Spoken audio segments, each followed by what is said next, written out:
What's going on, people? Welcome back to Curtis Shaw TV, back with another live stream. Special guest in the building today. Needs no introduction. Super Kevin Campbell, how are you, bro? Curtis, I'm good. I'm ready to debate you because I know we do not see eye to eye on so many things. So let's go. Let's go.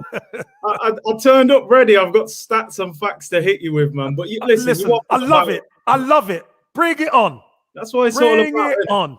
That's what it's all about, man. Big up everyone in the comments. Make sure you subscribe and hit the like button as well. Kev, I ain't had you on for a little while. We was on a decent run, actually, I think, the last time we spoke. We've had a little wobble over the past week or so. What have you made of the run of late? And have you seen signs of progression? Of course, you see signs of progression when you go on a run and a winning run, unbeaten run, not conceding goals, etc. But what we do know is the consistency of this team isn't quite there. So what could happen at Wolves, and we could moan about the referee and the decision, and he should have been sent off, and was it a penalty? For me, give the penalty, but don't send him off, because we would have beat them with 11 players. I thought so. But the fact of the matter is, it went against us, and then obviously the Aston Villa game, we give away a poor goal. And in this league, you can't give teams legs up. Yeah. We're not good enough for that. And as proven, we weren't good going forward, and we weren't good in the last third. And no matter what we done, we just couldn't get the equaliser. But we've got to give credit to Villa. Villa defended pretty well. So, again, it's two results that probably could have gone our way on a different day, didn't. But I see people losing their mind over it. I see people losing their mind. The Wolves game, we know why that went against us. Losing to Villa, all of a sudden people are losing their mind. This is wrong. This is it's madness. Yeah. See, sometimes I say things sometimes and people go, "Oh, you're being reactionary." But I always say, from my point of view, I don't base that opinion on one game. I base it on the fact that we've lost 10 games in the Premier League. I saw a stat that this is the worst start to an Arsenal season in 38 years at this stage of the season. We've never lost this many games by this point in the season. I mean, you played for Arsenal. You know better than anyone that there's a certain level of demand there. Do you feel like... Yeah, but Curtis... Go on, here you go. Yeah, but Curtis, this is... You see, and it's amazing that you go back and you talk about this is the worst start for this time. But what else do you have to take into consideration? You have to take into consideration where Arsenal Football Club are right now and where they have been for the last 15 years. Yeah. Arsenal Football Club have not wanted to be the best. They have not wanted to recruit the best. They have not had the football team's best interests at heart. Yeah. So all of a sudden, we jump to now, and when things don't go right, all hell breaks loose. Why? Because we've seen it coming 15 years down the line. Yeah. It's been coming. It has been coming, Curtis. And this is why I know fans are frustrated. And I've said this to you before on when we've spoken. Pain is part of what we're going to go through. We don't like it. We don't want it. But we are going to feel pain. And you know what? Arsenal fans do not like to admit we are feeling the pain. But we got more to come, Curtis. Because you know what? The club has to be rebuilt.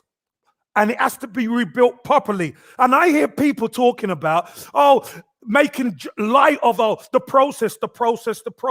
Let me tell you this, Curtis. When's the last time we won a title? 03, 04? 17 years ago, right? Yeah. And that has gone in a blink of an eye. So if people are talking about, follow this process, what process? The process is this. The process is a culture.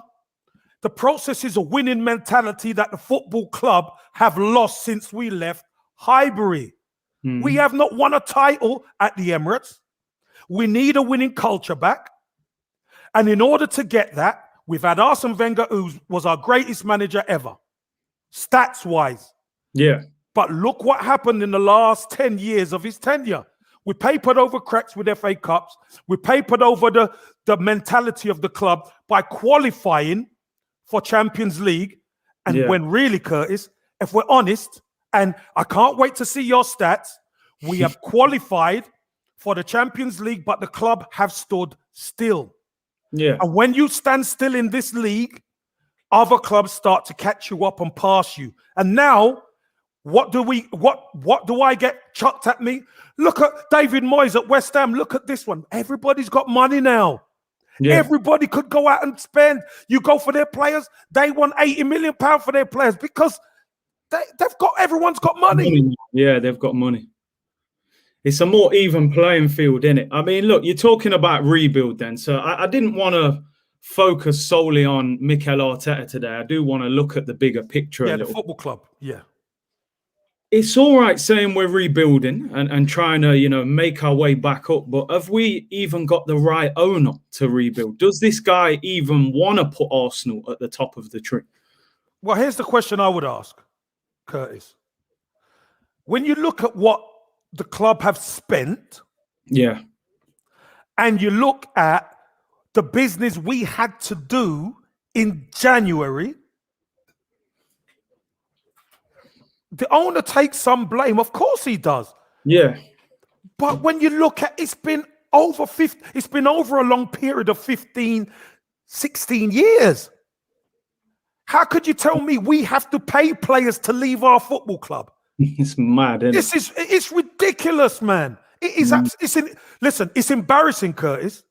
But a lot of people won't look at that. They will look at results and go crazy about results. Yeah. But we have stood still as a football club for over a decade.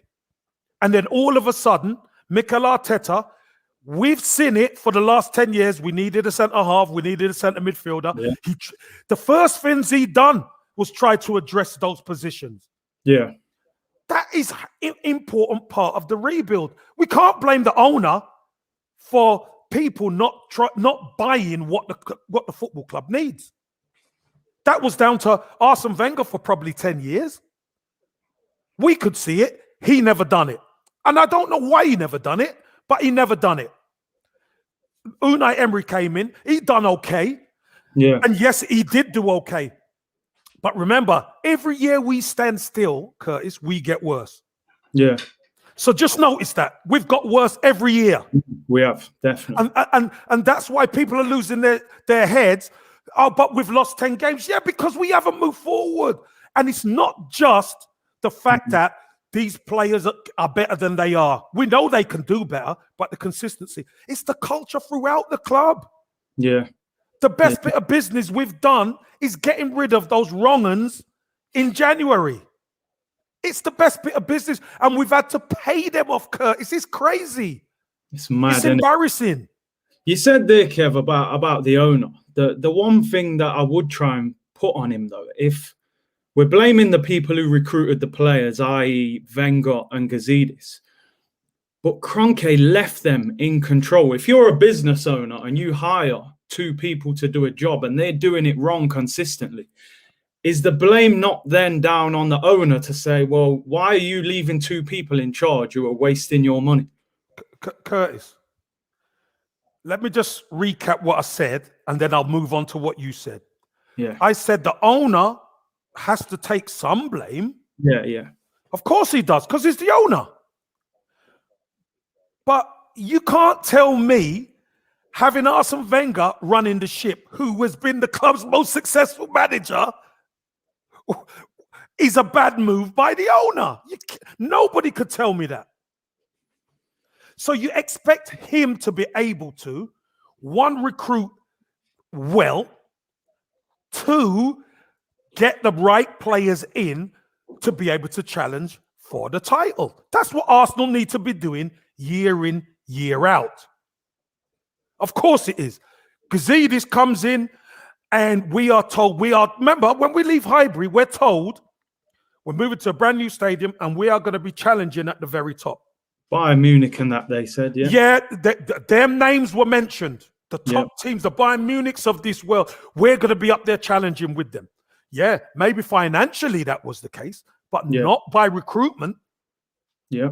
And this football club papered over cracks with FA Cups. So, of course, the owner must take some responsibility because it's his club. It's on his watch. But you know what? We've had our greatest manager in the club's history. And I'm not blaming anybody. I'm just telling facts because you know what? This is what takes us up to this point in time, Curtis. We have had gaps in that squad for years. And they've never been addressed. And the first person to address it in 12, 15 years is Mikel Arteta, the so-called novice who's inexperienced. Yeah. How do we get that then? How can he see it, but the more experienced managers don't? Especially Wenger. I mean, just three things here, for example. We've needed, to me, I haven't seen a top level centre-back since maybe Sol Campbell. Koscielny was decent, but he never had a good enough partner. Not tough enough. He weren't tough enough. Koscielny was a good player, but he weren't tough enough. He needed somebody beside him. He needed a strong player next to him. You then look at Vieira. Until now, with Thomas Partey, we've never had a player really in that mould of player. You know, we've had a lot of Coquelin and players like that. You look at the striker situation since Robin van Persie left, who I'd say was the last top striker. We signed Podolski, we signed Giroud, Lucas Perez, Danny Welbeck. You know, we could have signed Higuain from Napoli. We should have signed Luis Suarez from Liverpool. And then eventually we get Aubameyang. And then, you know, at the back end of his career, he has been great for the last couple of years. But you think to yourself, especially Wenger and Gazidis, why did Arsene Wenger go from such a great manager at picking up talent to signing these, without being disrespectful, some of these players were mediocre? Like, how do you think that happened with Wenger? Well, that was again, Curtis, and this is why I'm saying the club needs to be rebuilt. Yeah. People go on about a process and this process nonsense. No, the club needs to be rebuilt. Because you know what it felt like when we're at Highbury. You know what it feels like when we've got a team who you can rely on the pitch. Yeah. People in the chat know what it feels like to when the team goes out there, you trust in them. We don't trust in this team. We don't trust in these players because we know the culture isn't right. Why Arsene Wenger he's part of the inner sanctum of culture that diminished for Arsenal not to be the best. Yeah. And Arsene Wenger at the start, first 10 years or 12 years, was all about Arsenal being the best. He even called we can go a season unbeaten. He called it. But that Arsene Wenger wasn't the Arsene Wenger that was on the last 12 years. No, it wasn't. He wasn't. He was still an Arsenal man, but we papered over cracks. And this is when the league wasn't as strong as well, Curtis. Yeah. We could qualify. We could qualify for the Champions League with Shamak up front. Think about that, etc.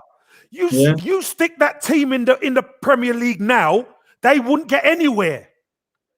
This is our problem. We don't have the same mentality of the club, and we don't have the same vein of players being the best coming in.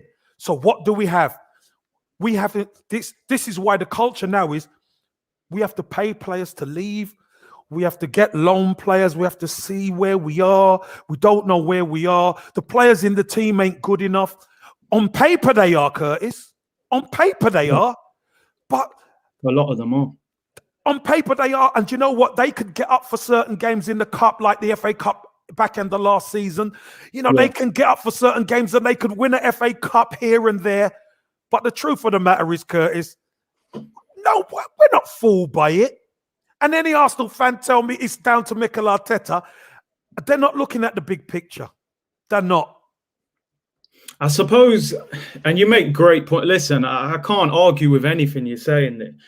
I think my only question of Arteta, I'm not. There's no way I can throw all the blame of this football club at his feet. No chance. This is why I wanted to talk. You're allowed to question the manager. Of course you are. Yeah. You go on. Yeah, you're allowed to. My question was just purely, could a better manager get more out of this squad? That was my question. What do you think? Well, that is a good question. Now, we're not sure. We're actually not sure because if you think about it, Unai Emery is a very experienced manager, and for one season, he done pretty well with this team. Yeah, he did. But if you ever think back to when he was at the club, Curtis, you could drive a bus through our midfield. You could drive a bus through our defense. Yeah. When it really came down to it, because really, we should have qualified for the Champions League through the league. 100%. Right? That year, we should have. But we messed up against Crystal Palace and we messed up against Brighton at the Emirates. Yeah. Okay? Got into the Europa League final when we're thinking, got Chelsea, it's in the back of beyond, but we can qualify that way. And we got rinsed. We got blown out by Chelsea in the second half. That's when the doubt started to creep into people's mind. Hold on a minute. This shouldn't be happening to us when it really matters. But again, as a football club, the players performed in the cup games, and in the league we done okay. But when it really mattered, Curtis, when it really mattered, we were left wanting. We were left wanting. So the next season comes, and obviously things start to unravel. 5 captains and all this nonsense, and Ozil gets dropped, and you know what I mean? It's all this starts to go on. It looks like it was imploding from the inside. Eventually, he got sacked. Obviously, Freddie took over for a bit, and then Mikel Arteta comes in. And listen, I'm not making any excuses for Mikel Arteta. Mikel Arteta, of course, it's a results business. Of course, it is. But he's got all of those years to catch up on. He's got to change the culture and he's got to rebuild the club. You can't do that in 18 months. You can't. It's taken him a year to get the deadwood out. A year. Nobody wanted him in the summer. No, couldn't give him away. We couldn't give him away. And they wouldn't leave because they were on such a good screw. Yeah. So, again, of course, people can question Mikel Arteta. They can question him about Willian. They can question him about, is he making the right decisions by bringing this one on or taking this one on or not picking the right team for the FA Cup? You could question him about all that. What you can't question is the state of our football club. The state of our football club is what it is, and it hasn't been the same since we left our home ground of Highbury. And we need someone to rebuild from the inside out. That's what we need.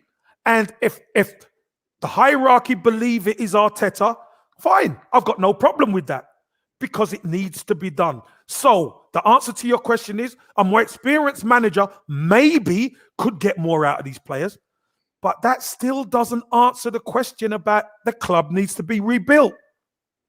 It does. Yeah. No, you're spot on. But I think what I was trying to get to is surely a rebuild only works properly if you've also got the right manager at the helm as well. Do you know what I mean? Even if the club's being run properly. Yeah, but you see, here's the thing, Curtis. Here's the thing.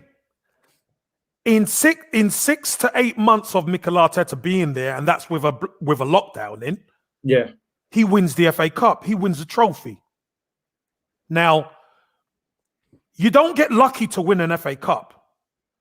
No, we beat good teams as well. You have to win it. And you have to go against Man City, who has beaten us on a regular, and Chelsea, have beaten us on a regular. We beat City in the semi. We beat Chelsea in the final. And don't forget the quarterfinal. We went to Sheffield United and beat them. Okay, so he got some performances out of this team to win a trophy. So that's a tick in a box. That's a big tick. Can he win trophies for a team? Yeah, he can. He's proven it. Yeah, and there's loads of more experienced managers who haven't done that, who haven't won anything.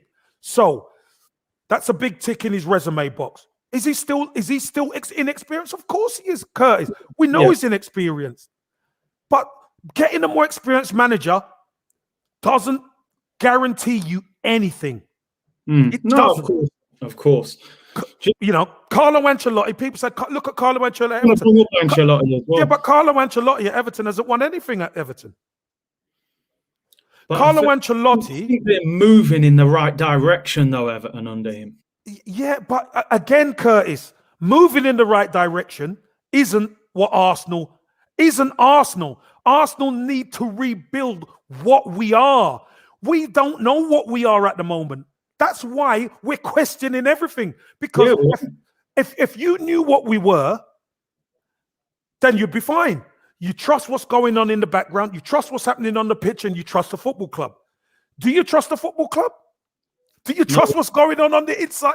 You don't trust anything. That's why all I trust is that there'll be new training kits out every month. That's all I trust. I don't trust nothing that's happening at the club. Right. So that's my point. Whereas when we're at Highbury, you trusted what was going on. Yeah. You trusted you trusted David Dean. You trusted George Graham. You trusted Arsene Wenger. You trusted the team. When the team was picked, whatever was out on that pitch, you knew it was going to have a goal. Even if it never played well, you knew it was going to have a goal. Right now, we can't. You can pick the so-called best 11 on paper, and it doesn't perform. We bring the kids in, and the kids are carrying the experienced players. It's madness. It's madness. You don't see that usually at a major club where the young players come in and carry the team like that. It's crazy. Thank you. And that tells you, as a football club, we are standing still. Yeah. No, I totally agree. Big up Turkish in the chat. Make sure you go and subscribe to his channel. Over 900 of you in here. Make sure you hit that subscribe button and like. I wanted to just quickly look at this. I got a few things to pull up, and one of them is this. Now, we talk about rebuild. What do you think as an ex-Arsenal player when you see our owner say that? I mean, don't get me wrong. This was a year before he bought the club outright. Stan Kroenke said, I didn't buy Arsenal stake to win trophies. Are we in the right hands if he's saying things like that, Kev? Curtis, listen, that to me is disgusting. Of course it is. I'm a fan too. Yeah. I want Arsenal, and I know, look, there's no divine right that you win every season, but I want Arsenal competitive. I want Arsenal to be up there, and if we don't win something, we've got to be in it to win it. Yeah. Right? But you know what, Curtis? Over the last 15 years or so, this has been, that don't surprise me, although it disgusts me, it doesn't surprise me, because Arsenal have not been that club. We haven't been the club that once were. So reading that headline does not surprise me, bruv. It doesn't. I think that's a damning headline, man. When the guy in charge, you know, when you hear how Abramovich and people like that talk, I mean, just briefly here, he said, I'm not going to read all of it. He just said, he warned Arsenal fans he doubts we'll be able to compete with rival clubs such as Chelsea and Man City, claiming if you want to win championships, you would never get involved. So basically he's saying, I haven't bought Arsenal to win titles. It's business. So you talk about trusting the club. We can't trust this owner, can we, if he's saying things like that, surely? Here's the thing, though, Curtis. Here's the thing. When he says things like that, of course, it's disgusting. Don't like it at all. Disgrace. Yeah. Culture of the club, change, leaving Highbury. At Highbury, we wanted to be the best, and we were the best. That mentality was being the best. Now, the culture isn't the same. And let's have it. Let's talk the truth now, Curtis. For the last 17 years, a lot of the time, for the last 4 years, we haven't been in the Champions League. But for the 13 seasons before that, everybody was happy just to be qualifying in the Champions League. Not everyone, but I get your. Well, but majority were in the Champions League. We're doing nothing in the Champions League, by the way. Yeah. But they were happy to qualify. And that is that mentality, Curtis, being happy just to qualify and not win, is why headlines like that, the owner can come out and say stuff like that. Because people accept, they were accepting. People accepted, Arsene Wenger's at the helm, and every summer we get linked to this one, that one, and we never signed anyone. No one. Season after season after season after season. Well, the chickens have come home to roost, Curses. The chickens have come home to roost. Big time. So, people can get crazy at Arteta if they want because results ain't going right now. We've been standing still. Yeah. But this comment here from Turkish, I mean, does he make a good point here that that fans are partly to blame? That we've kind of have we just accepted this mediocrity of where we are? Curtis, let me just tell you this.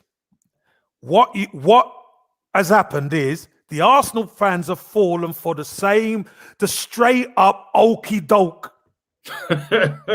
We've fallen for it. We've fallen for it. They set the setting, Emirates, new stadium, and we're going to be able to do this and do that. They put us on the boat, and we were. It's all sunny. Yeah. It was all sunny and rosy, and as we're moving down, the water started to get a little bit choppy. Yeah. And then when you said, I say, Curtis, get the oar. Let's roll back to. And you said, no, but it should be on your side. And when we check the boat, there's no oar, there's no motor, there's no rudder. So we're just moving in a direction. We can't alter anything because we've got no power. And because it's been qualified for Champions League, qualified for Champions League, qualified for Champions League, and we're getting done 10-2, we're getting slapped up in the Champions League. When have the Arsenal fans ever said, hold on a minute, what's going on here? We should have been doing that 10 years ago. But no, we don't. All of a sudden, we get to the real bottom end of Arsene Wenger because all of a sudden now, the alarm bell's going. The alarm bell's going. Because remember, Arsene Wenger said he's going to make his decision at the end of the season. We win the FA Cup, and then he says he gets up with a new 2-year contract. Oh, man. Right? So you know what's going on the inside. They want to listen, somebody's throwing us a rope, and they're dragging the rope away because they don't want us to be able to question anything. Finally, now we get to question stuff. We're starting to realize, hold on a minute. They've sold us this dream, and we fell for the okie doke. We fell for Champions Leagues and all that. That time, everybody else is getting stronger, Curtis. And now everybody else has caught us up, and they're bypassing us. People are losing their minds because how are West Ham above us? How are this one above us? It's because of us. We're the ones who stood still and accepted it. And chickens have come on to roost. It is our big problem now that the club, not only the squad, the club needs to be rebuilt. And do you know what, Curtis? We brought in Sven Mislintat. Yeah. We brought in Raul Sanelli, the so-called Don. Where are they? They're out the door, aren't they? They're out the door. Because why are they out the door, do you think? They're out the door because it was all smoke and mirrors. It was all smoke and mirrors, Curtis. You're telling me we brought in the so-called guru of German football and we bring in a guru of Spanish football, and we're still having to pay players off to leave our football club? Come on, man. Pull the wool off our eyes, guys. This is a joke. Finally, Edu goes and gets a Martinelli. He goes out, he's making moves. We get Gabriel in, we get Thomas Partey in. Do you know what? The results might not be as where we want it, but you know what? I could see a big change in player personnel, and that's what we need. We need a change of this soft underbelly of a football team, and that's where it starts. And this is what Arteta's doing. He has to bring the culture and the winning mentality back. But Sven Mislintat gone, Ralstonelli gone. Why? Because they're not going to try and build the club. They're not. Mikel Arteta, thankfully, has played at Arsenal. He knows what it is. He knows what it is. And you know what?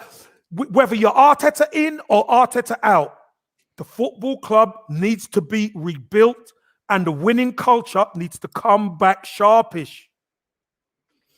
You're right. Let me just read these super chats out quick, Kev. Made in Brooklyn, thank you for your super chat. Said Arsenal fans were complaining for years about our trophy drought. We're upset about Arsenal getting contract renewals. Let's not pretend that the majority of the fans were happy with going trophyless.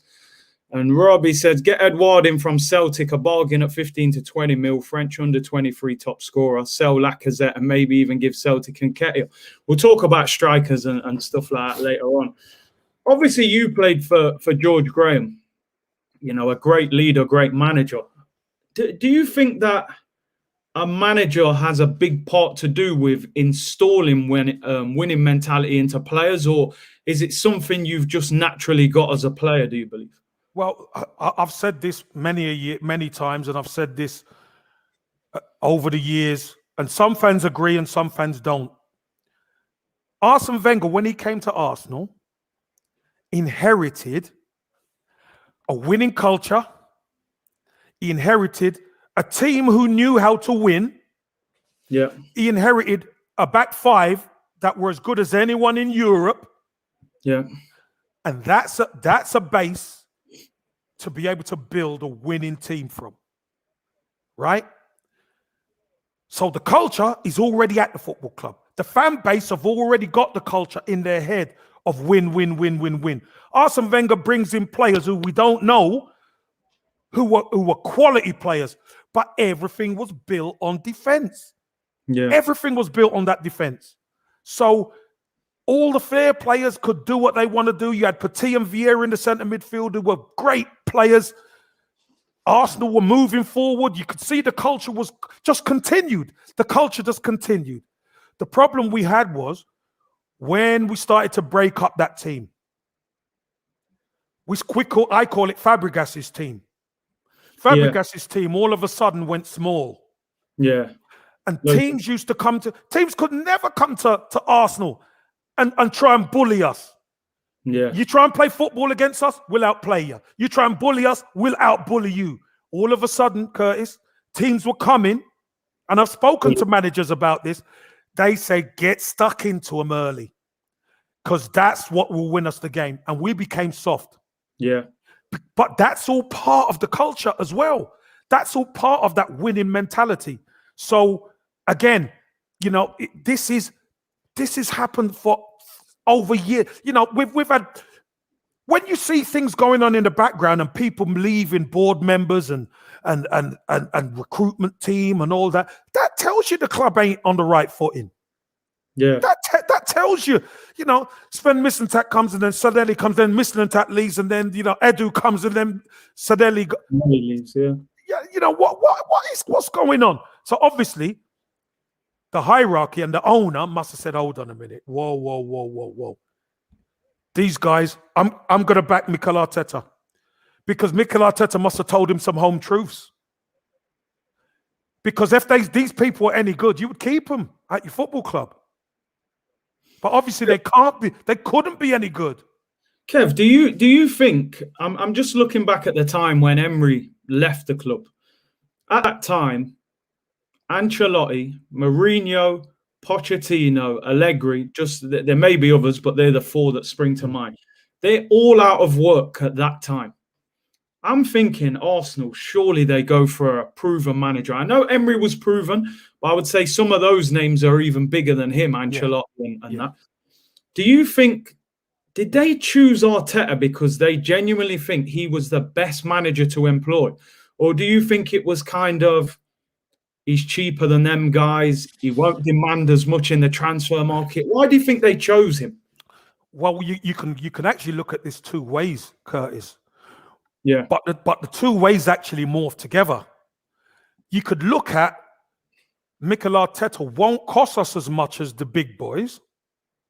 And obviously the package that we have to pay him won't be as big as a Mourinho or Allegri. You're going to have to pay him 8 to 10 million a year. Yeah. Right? I totally get that part. But here's the thing. Not only do we get a young manager who has got great ideas, knows what he wants, he's also played for the football club. He's captained the football club, which all of these so-called big names have never done. 2, if you're a big name, your reputation goes before you. So you're going to want money to spend because let's have it right, Curtis. These guys are not going to do anything with this team. Their names are built on winning titles. Yeah. And they're going to need money to spend. And Arsenal, unfortunately, we don't shop at Harrods anymore. We're in Lidl. We're in Lidl. We're Mr. Buy Right thing. It's a Mr. Buy Right thing. I'm You know what I telling mean? Yeah. Armani and Gucci and Harrods, forget that. We're at Mr. Buy Right and Lidl. So telling you. they are not going to take the Arsenal job on a budget. They are not going to do it because their reputation precedes them. So you have to look at everything, and that's why I say both things morph. Not only do we get somebody like Arteta who has worked with Pep and he knows what a winning culture is, we don't have to pay him as much, and he knows the football club, and he's willing to work within the parameters.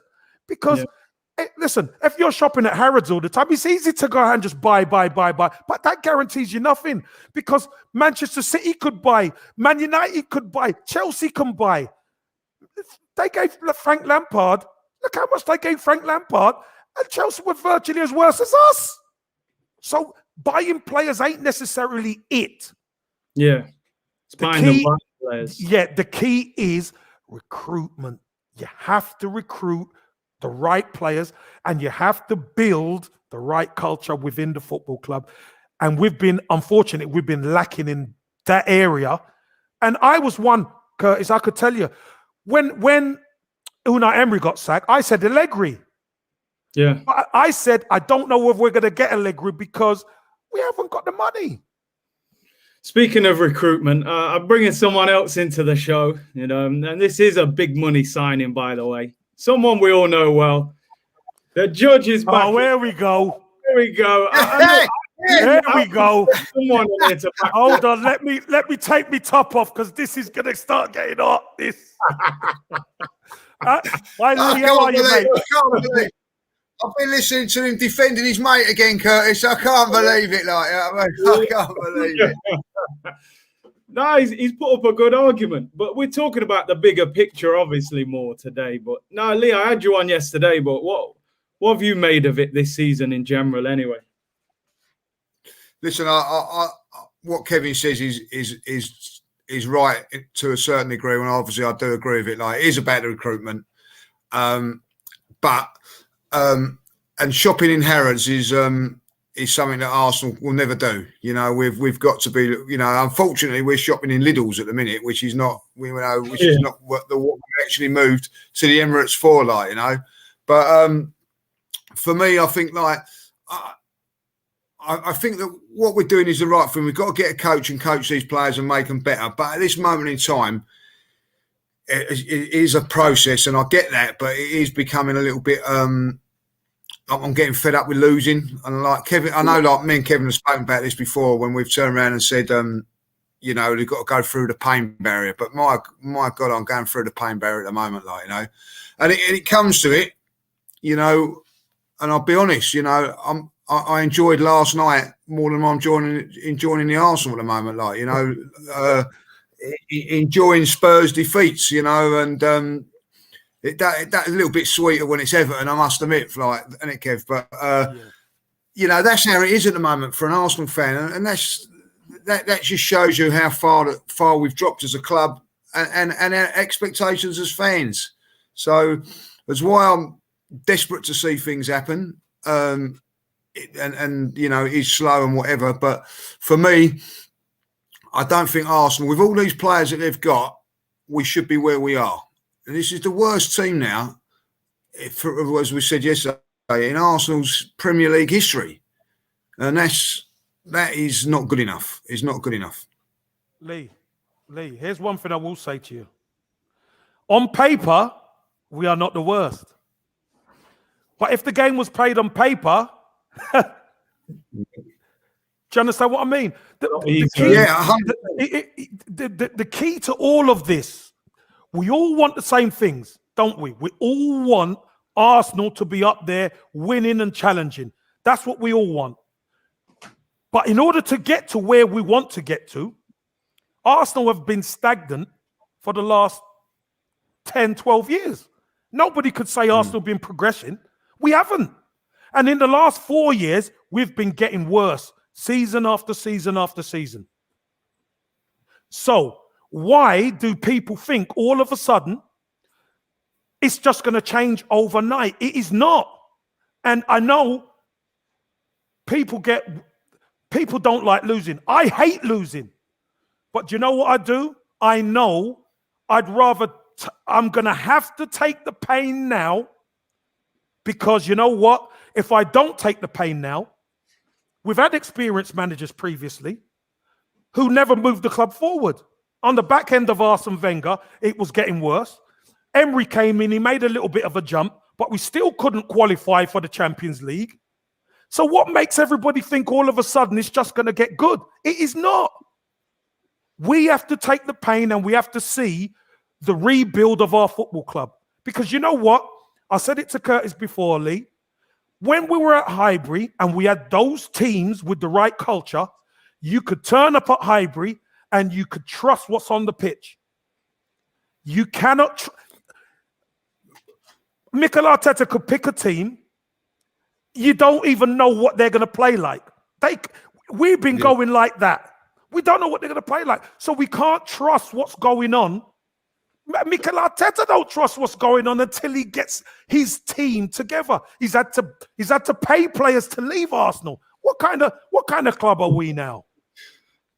It's mad, isn't it? Do you know what I wanted to ask you, Kevin Lee? Obviously, why do you think Emery wasn't given the same sort of attitude and response that Mikel Arteta's got in? Because I know we failed that season ultimately, but we finished 5th, got to a European final, and he was sacked with the club in 8th place after 18 months at the club. Now, I think Arteta's been at the club 14 months, and we're 11th and 10 defeats. So why do you think they didn't have that same vision with Emery that they're showing with Mikel Arteta?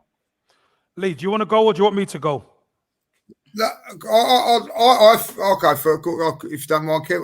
I think it's because this board wanted Arteta in the first place. So I feel that, I don't know, I'm not so sure if Emery was there everybody was 100% behind him. But I think that this board are 100% behind Mikel Arteta. I do believe that. I think that, you know, they tried to recruit him at first. I'm going to be honest with you. I think they probably tried to recruit him at first, but I think there was a backlash from the fans. So that's my feeling, because you when you look at it, you know, we was a little bit ruthless with Emery, but unbelievably, I think it was the right decision. Do you know what? Turkish is in here now. Do you know what? You might as well just present this and we do supporters club. Yeah, Turkish. What's happening, Turkish? Trust me. On the fly supporters club. Why not? Yeah, man. How are you, bro? Yeah, I'm all right, man. I'm all right. I'm tired, but I'm good, man. I'm good. How's everyone? offer some Good, offer man. some of your because you've been putting great comments in, and I know you talk a lot about the bigger picture. And I know you've got a show called The Bigger Picture, actually. So Yeah. what do you make of the whole situation at Arsenal now? You know already, Curtis. What you lot are talking about now in Emery, I think that should highlight to us that we was wrong as fans then to put as much pressure on Emery as we did. And would be wrong as fans now to put as much pressure on Arteta as is going right now. I think 8th in the position we was in last time is the reality of Arsenal Football Club. We was coming there for a long time. And a simple change of manager was not going to fix that, especially when you put in someone who hasn't got experience. You put in someone who hasn't got any experience, then 11th doesn't sound too out of this world anymore. A manager come in who was never a manager before. We was 8th. Under the board and ownership and direction we have, and we're now 11th. That's no real surprise. I don't feel like any Arsenal fan should be surprised right now. When I was asked about my prediction beginning of the season, I said we can finish anywhere from 5th to 12th. I couldn't pinpoint a place because it all depends on other clubs. It all depends on a bit of consistency, a bit of form. But in reality, the transfer window didn't give me enough for me to say top 6, definitely. Top 4 challenge. And that's not just this transfer window. That's the last 3. Because it's not just this transfer window gone that affects the team now. It's the last 3 minimum. Maybe even the last 5 if you want to include Xhaka and Mustafi in 2016 into the play.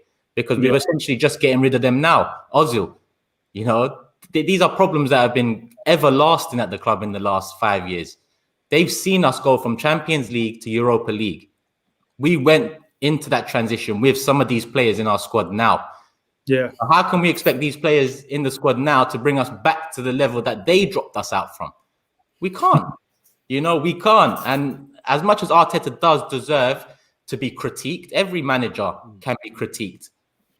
Like I said the other day, Lee, you heard there's not much we can say substance-wise that he's Arteta out or Arteta in. We only have 11 months of football, if that, with COVID. That's all. So in reality, I feel like we need to manage our expectations as fans. We need to manage them expectations. Was I surprised we lost on the weekend? I wasn't surprised. I predicted 2-1 Arsenal. Can anyone say to me the last time they predicted a win for Arsenal with their chest 100% out? It's hard to win it in any Premier League game. The Southampton game. After the FA Cup, Mr. Judges. That's one I stuck my neck on. I stuck my neck on that one, Curtis. Was it worth them 3 points getting knocked out the FA Cup, do you reckon? No, what we got to understand is, and this is the truth, people are going to rotate. Our squad isn't good enough. Our squad isn't good enough. We have to rotate. We have to rotate. But when you've got a good enough squad, you can rotate, and then that 11 is strong enough to win those games. But if we're honest, our squad isn't strong enough to even be challenging for top 4.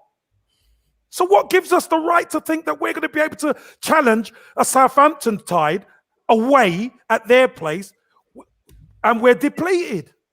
It's impossible. It's not going to happen. Yeah. Go on, Lee. Can I ask a couple?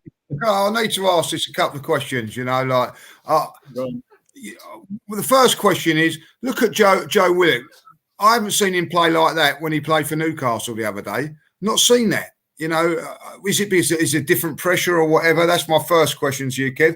The second one is Everton are going, great guns in the league, possible chance against Europe, but all of his players last night, he played his best team last night that he possibly could, and the reward of quarterfinals now in the FA Cup.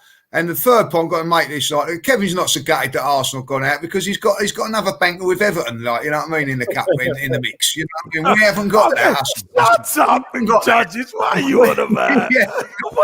We haven't got that. That's below the belt, Judges. I'm telling you, Lee. That's below the belt. Low blow. Hey, big time, Turkish. That's low blow. Right. About Willock, Lee. Yeah. Playing for Arsenal and playing for Newcastle is 2 different things. Let's get that right straight off. Because you know what? when you play for Arsenal, the pressure is massive. Play for Newcastle, there is pressure, but we're sending him there to develop. At Arsenal, you have to be developed to play week in, week out. So Arsenal isn't a nursery anymore. These players, if you're going to be picked, and it's being proven with Saka, Smith Rowe, Martinelli at times, these players are coming in and carrying the experienced players in our team. Unfortunately, Willock hasn't been able to do that at Arsenal. So he goes there. Obviously, the shackles are off. He plays his game. We know he's got good attributes. Listen, he looked the part for Newcastle, which is fine. But when these teams play Arsenal, you get their best. They give you their best, Lee, because you are on the stage. When they play Newcastle, yeah, we can win and da-da-da. When you're playing Arsenal, great, let's come up.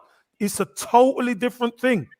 That's why when you play for Arsenal, the level is up here. It's not here. The level is up here. And that's why we're all frustrated of what's going on at the football club, because our level has been here and now we're having to suffer here. Yeah, it's the pressure. Pressure makes or breaks in any walk of life, you know. In any employment, the pressure makes or breaks an individual, you know. And people find their level, and I think Willock is finding his level, and that's not at Arsenal's level. And Kevin's right, you know. This is not a nursery anymore. And I asked a question earlier, Kevin, about how much fans have been part of the problem, because I'm going to just throw a few examples out there. Just a year and a half ago, fans are saying Bellerin for captain. Absolute madness.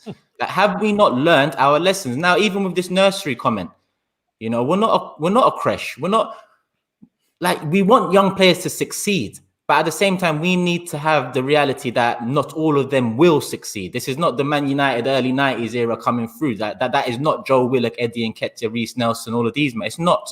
You know, we can see the cream of the crop with Saka, Martinelli, Emil Smith Rowe. Reece Nelson I'd put in between, but the other side of things, you'd get the Ainsley Maitland-Niles, you'd get Joe Willock, and you'd get Eddie Nketiah. In my opinion, we need to move on from the not just the level of quality, but the level of character and mentality, because the character and mentality is how you respond to pressure. And if Willock is, you know, has a successful loan spell at Newcastle, that just highlights that the level there is better equipped for him. And I think that goes for a lot of players in our squad. Now, has Xhaka handled pressure well at this club? No, he's probably handled it worse than anyone at this club, the pressure, you know? So in my opinion, these are the decisions we need to be doing at Arsenal Football Club. Who's at the level, not just quality-wise, but up there too. Turkish. Yeah. Let me just say this. Lee made a point about Willock doing well at Newcastle.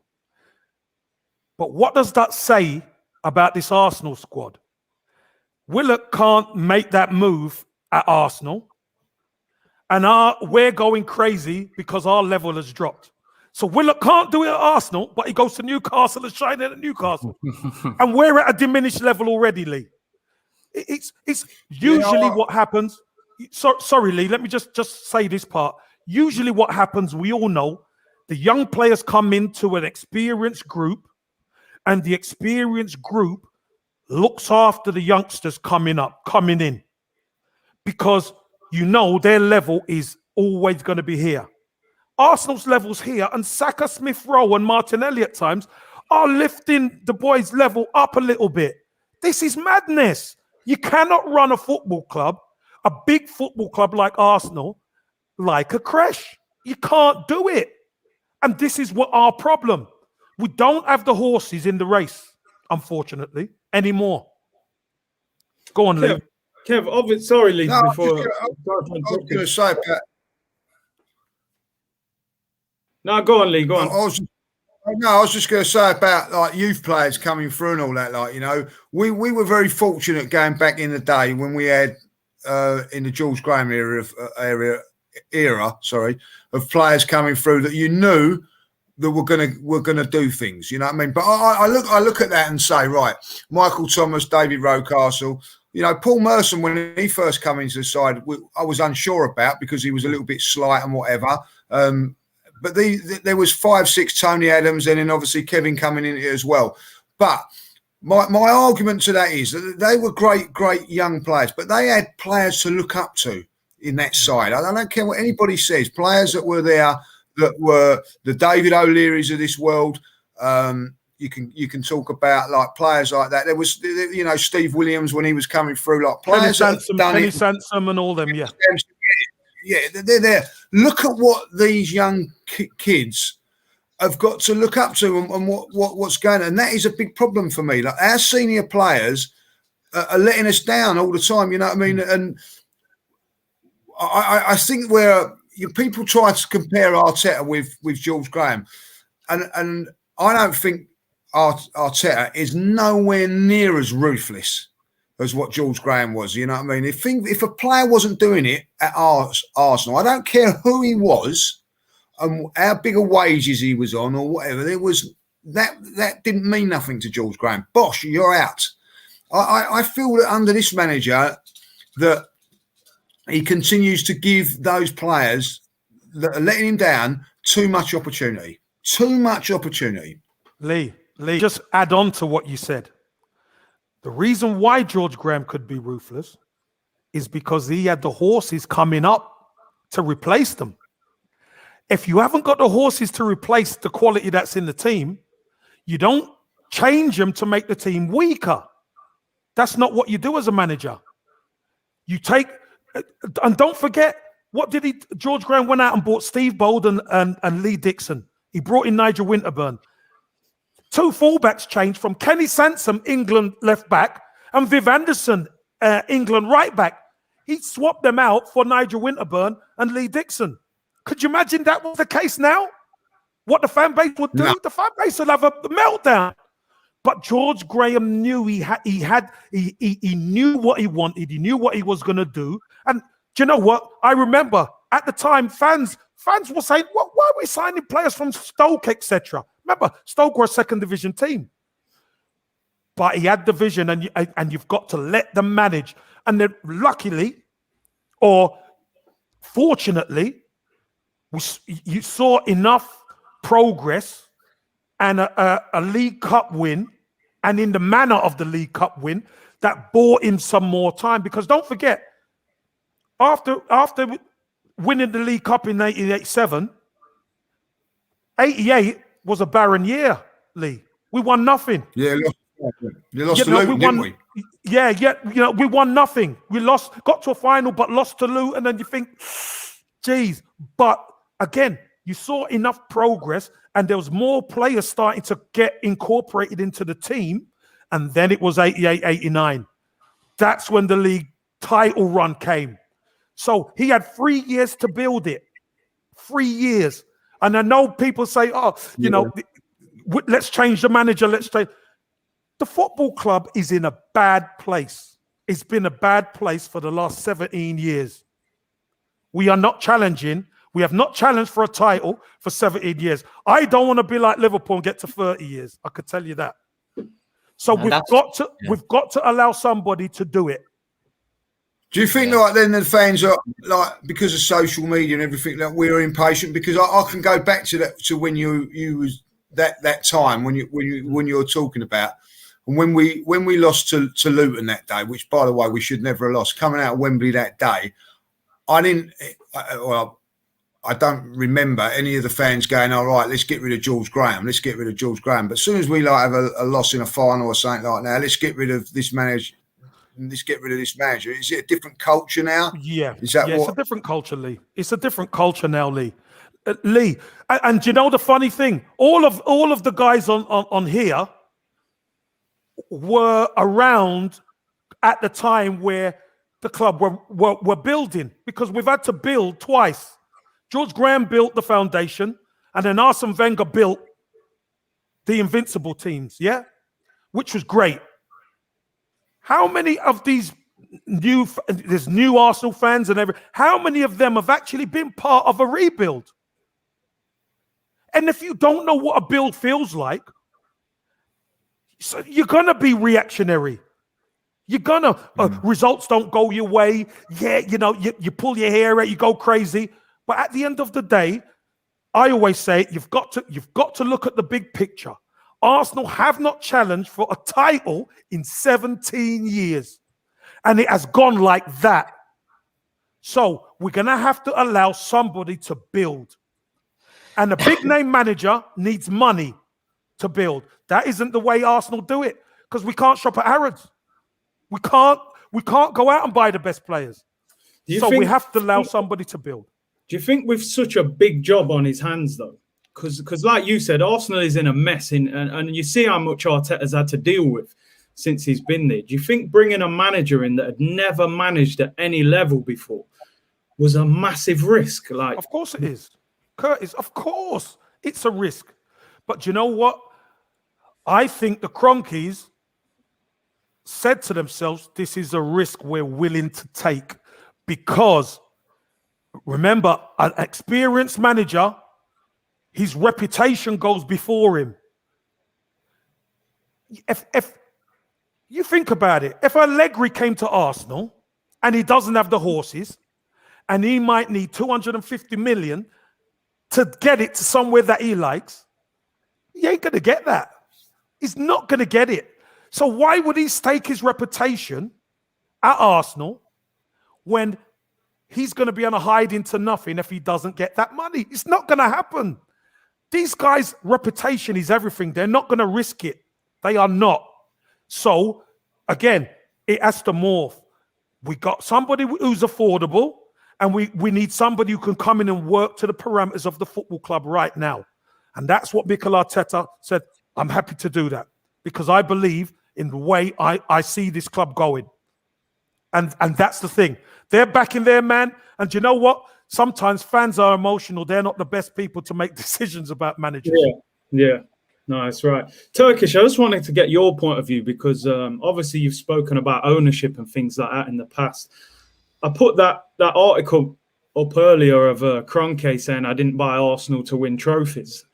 What do you think needs to be done? Can the fans do anything to try and change things, or what do you think needs to be done to try and improve things overall, or can we do anything? What you lot was just talking about, yeah, it's a sad reality. Yeah, we went from a manager of 2 decades plus, yeah, and at that time, I don't think even the staunchest Wenger out fan would have said we want to go into a chopping and changing of managers typical to what Chelsea do. No one wanted that, but here we are with that mentality, because I feel like as a fan base we are so rotten. We are a mess in ourselves, because we've been through and manipulated so much in the last 16 years.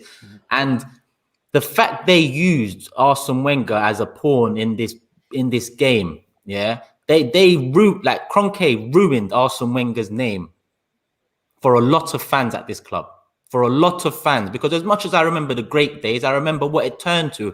I remember the key moments where I saw Wenger speaking for the board and not the fans. Yeah.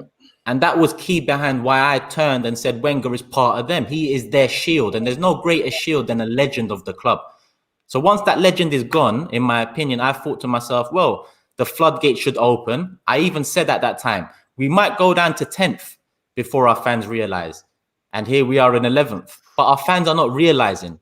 It's still a majority discussion based around Arteta. When in reality, if Arteta goes today, number one, a top manager's not taking this role because we haven't got the resources and tools to give them for them to take the risk of this role. It nearly ruined Unai Emery. Unai Emery's making his name back up now, you know. And number two, it won't be a manager me, you, Kev, or Lee wants. It'll be a manager that suits their needs, requirements, their financial level. Let's not forget that's why we've got Arteta, because remember, we was told we can't afford top managers at that time. So as much as there might be a foresight into ambition and they might support him, in reality, he's here because he fitted the budget. And that I'm tired of hearing that. We went from Highbury to Emirates to compete with the best teams. But in January just gone, we didn't let Maitland-Niles go to Leicester because they're our big 6 rivals. Do you remember when we were selling Van Persie to United and Nasri to City? We were still being told we will challenge for titles. Doesn't that show us now that they took the piss out of us? Because they were selling our best players to title challengers whilst telling us we are going to be title challengers. But that was bollocks. But now they don't want to give Maitland-Niles to Leicester, who, by the way, wouldn't even get in their first 11 and maybe not even bench on a fully fit squad day. Yeah, let's get that out there, because that's one player, for example, that we've acted like we haven't given chances to. He's going to be good enough. No. Yeah. No hard feelings against any individual, even Granit Xhaka or Bellerin, who I've been so vocal about. I don't know them as an individual. I wish them a great life, happiness. I wish them all of that. But in terms of Arsenal Football Club, not good enough. And Kroenke is the reason we are here. Name me one positive that he's brought to this club since he's been here. There isn't one. I won't even wait for that. He's made money out of this club. He's made money out of this club simply by sitting back. He bought us. Then this commercial era came in, the TV deals, everything. He tripled, quadrupled the value of the club without even doing a thing. So he's probably sitting back to himself thinking, wow, I've just quadrupled the value of the club. I haven't done a thing. Why would I do a thing at this moment? I might as well focus over here on the stadium and all of this. And that's why we're here. So as fans, I think now we've got a responsibility to put pressure on this club. And a lot of fans will think I'm saying put pressure on the manager. No, put pressure on the club, the owners, the structure, direction and boardroom.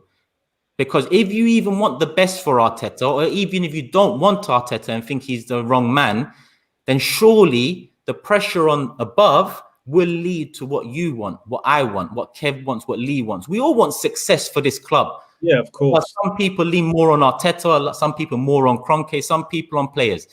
It's all success, and the success comes down. Listen, if any business in this world goes from profit making to loss making in 10 years, are you picking out the manager of the individual branches and saying it's their fault? Or are you saying, what the hell was the owner doing in that 10 years? Same goes for Arsenal. We haven't got individual branches, but over 15 years, we was top 5 globally in the world. Now we are top 20 globally. I think Tottenham maybe made more than us this last financial year. That's not fact. I think that's what came out. But we shouldn't even be in that ballpark right now. And that comes down to the owner. Whether Wenger and Gazidis was left for too long, the owner. Whether Emery wasn't good enough, the owner. Sven Mislintat, Raul, Edu, Vinay. If they're not good enough, who appointed them? The owner. Arteta, the owner. What doesn't come down to the owner in reality? What doesn't? The only thing that doesn't is us, or it shouldn't do. But a majority of this fan base has been tainted by the owner and manipulated so much that it's an argument between ourselves now. We argue so much with ourselves now that the reality of the situation never comes to the forefront. Bang on. No, Turkish. The reality of it is this. When Kroenke leaves the playing side to the manager, the greatest manager that the club's had, you expect the manager, the greatest manager that the club's had, to be able to deliver. That's the bottom line. That's what he gets paid to do. Yeah. He's proven he can do it. But for the last 16 years... And shall I tell you what, Kev? Can I just speak again? Because this hurts as well. Because this, in November, Arsene Wenger's book came out. And I pre-ordered that book from, I think it was June when it first came out. I pre-ordered it and I was waiting for it. November 12th, I believe. I still remember the date because I wanted that book to highlight so much. And I read the book and it highlights nothing. And that breaks my heart because all I wanted Wenger to say was he was held back. Instead, a week after that book came out, Kroenke and The Athletic done an interview together. And Josh said that at not one stage of Wenger's career did we as owners deny Wenger funds. So Wenger's book comes out and in the same week, Wenger doesn't highlight the board's failures, but the board put it all on Wenger by saying he didn't ask us for money. And that breaks my heart because Wenger is pivotal in this whole mess. As much as people don't want to say it, he's pivotal in this whole mess because he was the one that lost our trust. We didn't trust Kroenke. We didn't know Kroenke. Yeah. We trusted the man that trusted Kroenke, Arsene Wenger. Why did we trust him? Because we can trust him. Look what he did for us. He's proven. Yeah. And now we're here, you know. Now we're here because people loved Wenger. Some people was on the opposite, hated Wenger, and some people in the middle. And now these groups are all, see, we was wrong to get rid of Wenger. See, we was right. It's all a individual battle now, especially on social media and online, to see who's right, not what's right for the club. No, you make some great points there, brother. And do you think that having no fans in the stadium makes it difficult to apply that pressure to the owners? Like, obviously now we're relying on. I've got to shoot. I've got to get back to work. So sorry about that, guys. I was only going to come on for 5 minutes. Nice one, Lee. Good to see you, mate. Take care, bro. Cheers, pal. Bye, mate. Bye, mate. I'm only going to stay on for about another 10 minutes anyway. But yeah, as I was saying, do you think because we've got a very fractured fan base, haven't we? Listen, can I say again? I'm sorry. I'm in my. You're in the zone. You're in the zone. Yeah. You mentioned the fans, and straight away, it's something I've been discussing this last week. Yeah, Curtis, Kev, what did Usmanov do to us fans? Did he do anything that you think is derogatory? Did he do anything where you think what a wanker? Did Usmanov do anything to us? No. So why did our fans have a love Arsenal, hate Usmanov banner out? Why did our fans have Usmanov as Jabba the Hutt put out on display as a fan base when he did nothing to us? And now Kroenke, not one banner in the stadium. Forget this COVID and the lack of fans. This issue hasn't been around the last 13 months. This issue has been a hell of a lot longer than COVID.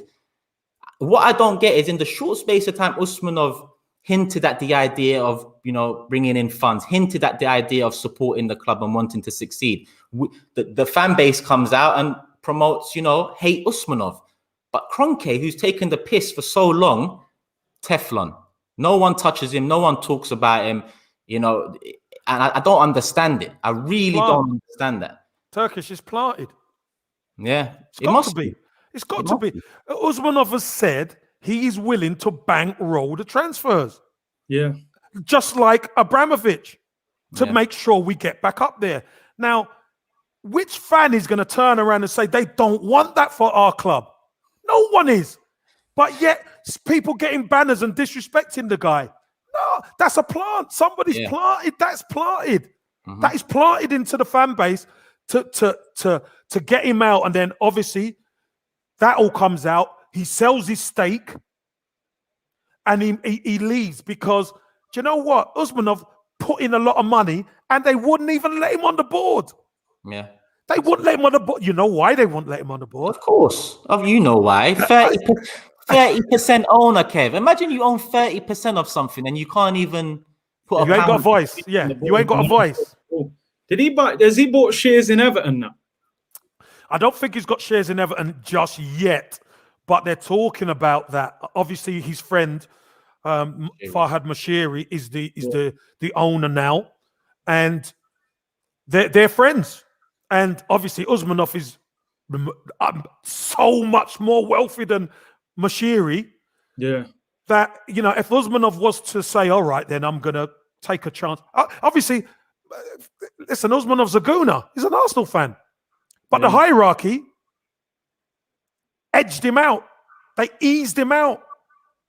So his money's not good at Arsenal. So he said, all right, fair enough, I'll sell up. Now, if he goes and starts investing in Everton, Everton are going to be a force. I'm telling you now. They're going to be dangerous. And this is what I mean. And this has been my overall point, really, is that I totally understand it's a rebuilding process at Arsenal and we have to rebuild. But have we got the right people in place to complete a proper rebuild, i.e. the owners, the manager, the board? And is Stan just going to pass the football club on to Josh when he gets too old and say, now it's yours? You want to go, Turkish? You go on this one and I'll go after you, boss. Well, he's made a lot of money at the club through no, want of his own. It's just happened. Yeah. And now we're a loss-making company. Yeah, we make loss 2 years in a row. We're a loss-making company now. On the horizon, there's this European Super League. Yeah, the European Super League might, further triple or quadruple the current value of Arsenal Football Club. So he might potentially be holding out for that. Will we win the league with Kroenke? Never. No, I don't Quote me think on that, never. So have we got the right people for the rebuild? No, Curtis, we don't. And that's just how I see it. I think he's waiting maybe to further triple his investment with the European Super League. Whether that happens or not, we'll see. But we're a loss-making company now. Remember when people used to say he's a good businessman, and Wenger done economics at uni, we're being run as a good business. Well, yeah. How much bullshit that was. Over to you, Kev. Yeah, right. Now, listen, I'm going to look at this in a total different way than maybe a lot of people have thought about it. Go on. If I take you back 10 years, we had a problem with recruitment for the last 16. Imagine we bought one good player every season for the last 10 years. Would we be in this position we are now? No, we wouldn't. No. So that tells you that the club haven't thought about even doing it slowly. Yeah. They've just been thinking about, we're earning the money, you know, the fans are down that river on that boat and it's sunny at the moment. We know they're gonna have to paddle somehow and there's no oars in the boat. But we'll get to that bridge when we come to it. Obviously, it all kicked off last summer. Josh Kroenke came out and saying, you know, get excited and all this crap. Yeah. To me, don't tell me, show me. Don't tell me, show me. Yeah. For the first time in 16 years, Arsenal have addressed two problems in the team: centre-half and centre midfield. For the first time, and that's under an inexperienced manager. So as far as I'm concerned, even if they came out and said, look, we don't have the funds and what we're trying to do is get the club back to where we believe we belong. But here's how we're going to do it. Tell the fans the game plan. We are going to be looking to recruit 1 or 2 players now every season and beef the squad up. Because if we know, at least we know. Our problem is when we don't know, anybody can go off on a tangent about what's going on at the football club. Experienced manager ain't coming in because he doesn't have the funds.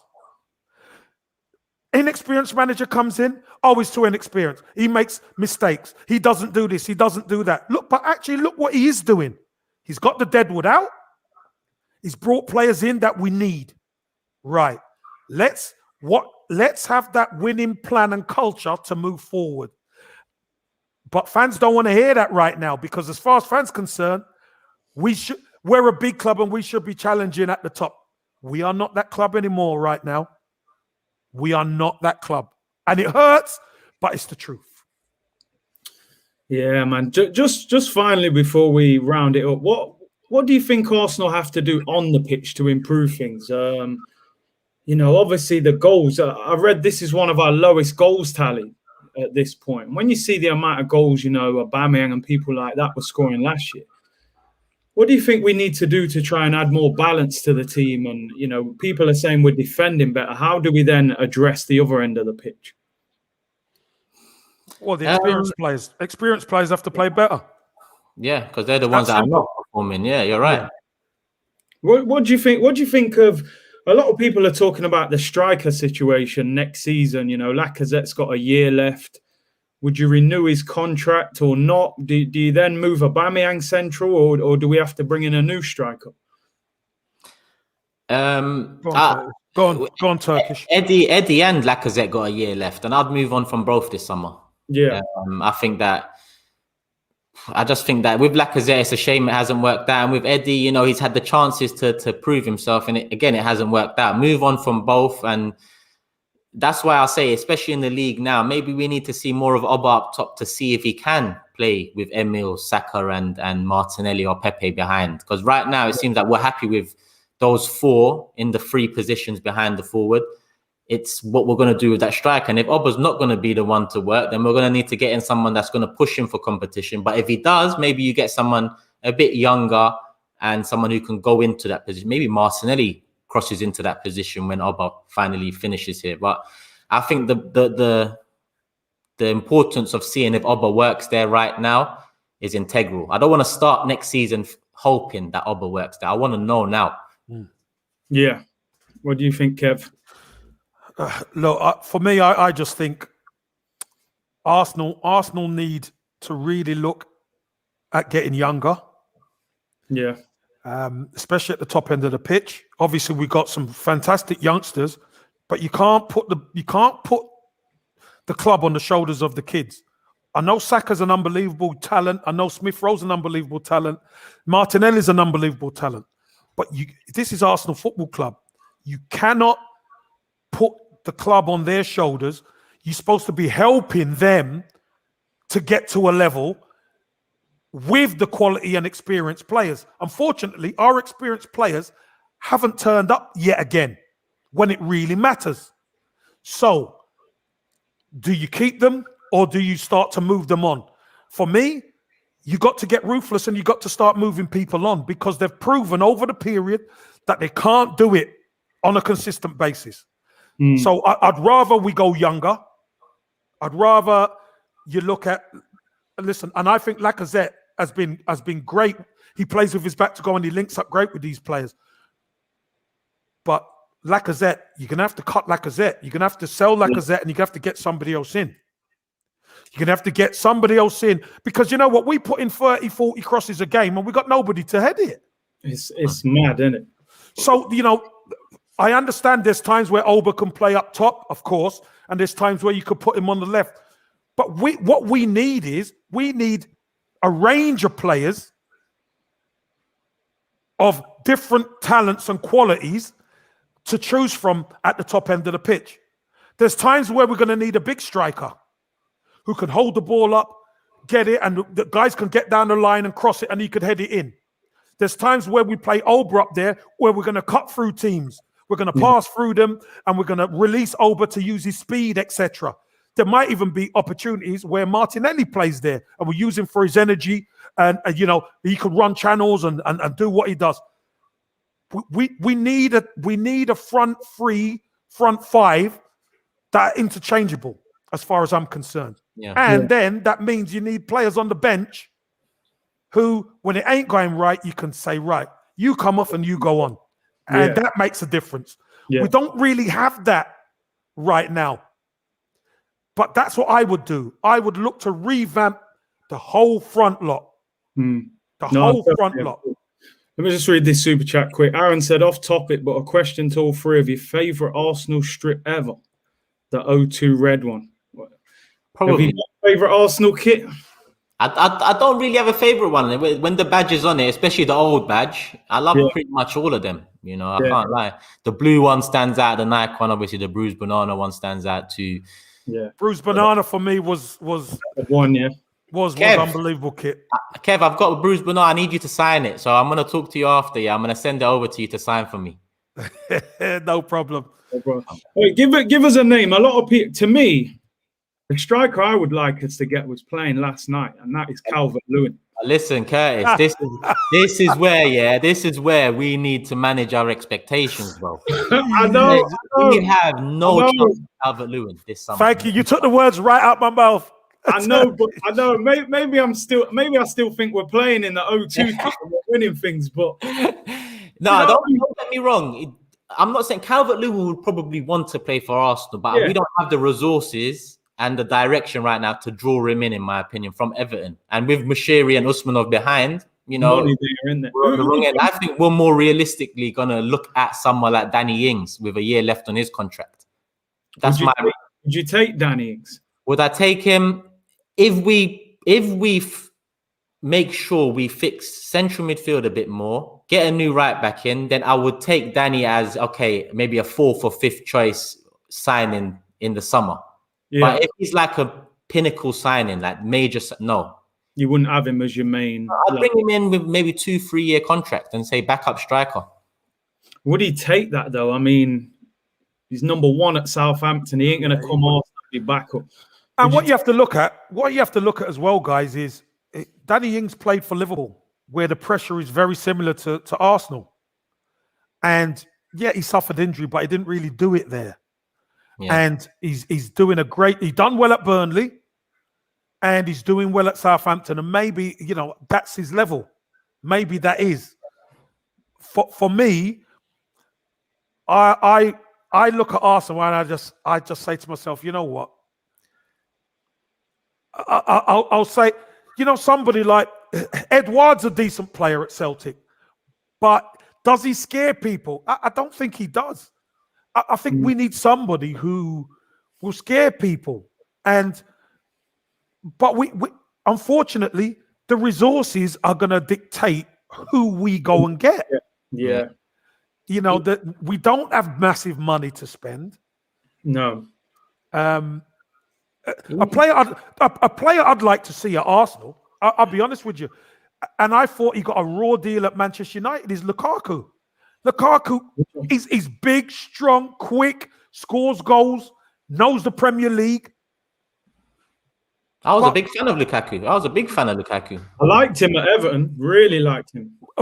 But here's the thing: could you now get him from Inter? No chance. Do you understand what I mean? It's tough, man. And this is the problem we find ourselves in when we stand still as a football club. Yeah. You know, because, and I'm gonna bring it up now, guys. People are there saying Balogun. Balogun hasn't started a game in the Premier League. Yeah, no one knows. We don't know how good he is. You don't know how good he is. You don't know. We don't really know much about. We know that he can finish, which is great. But once you've got a loaded first team, what tends to happen is, that's what happened with me.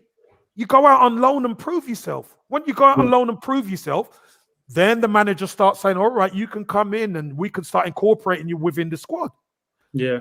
But that don't really happen anymore. Young lads do well in the under-23s, then they get ported into the first team. Especially as a striker, you've got to learn your trade most of the time. Yeah. And I think, you know, Balogun, there's a problem with him signing at the football club. And if he doesn't sign, he's not going to play, because the club are not going to give him the platform to let him go and do what he wants to do and then not commit. Yeah, it's one of them, innit? Like people say, you never know if he's going to be a superstar or he ends up just being, you know, another player that falls down the leagues. You're not sure until you've seen him. So it's an interesting one. But listen, I'm going to let you both go. Thank you very much to you both for coming. Ended up being a little mini supporters club special with Turkish. Yeah. I like that. I like that. You as well, Turkish. Become a father. I can see the bags under your eyes, mate. Yeah, mate. It started, mate. I'm telling you, it's 2 weeks in and I'm feeling it. Congratulations, Turkish. Love fantastic. Kev. Welcome to the club, brother. Little man's there. A nice one. Big up, Lovely. Kev, for coming on as always, my legend. Appreciate you coming through, man. Listen, always a pleasure chopping it up with you two and Lee Judges. And you know what? We all want the same things, don't we? We all want Arsenal to be up there, don't we? Yeah. And you know, but I love it that we're looking at the bigger picture, because so many don't. No, listen, over 1,600 of you in here. Make sure you subscribe to the channel, hit the like, subscribe to Turkish, subscribe to Kev, and I'll be back tomorrow, 2 p.m. Take care, everyone.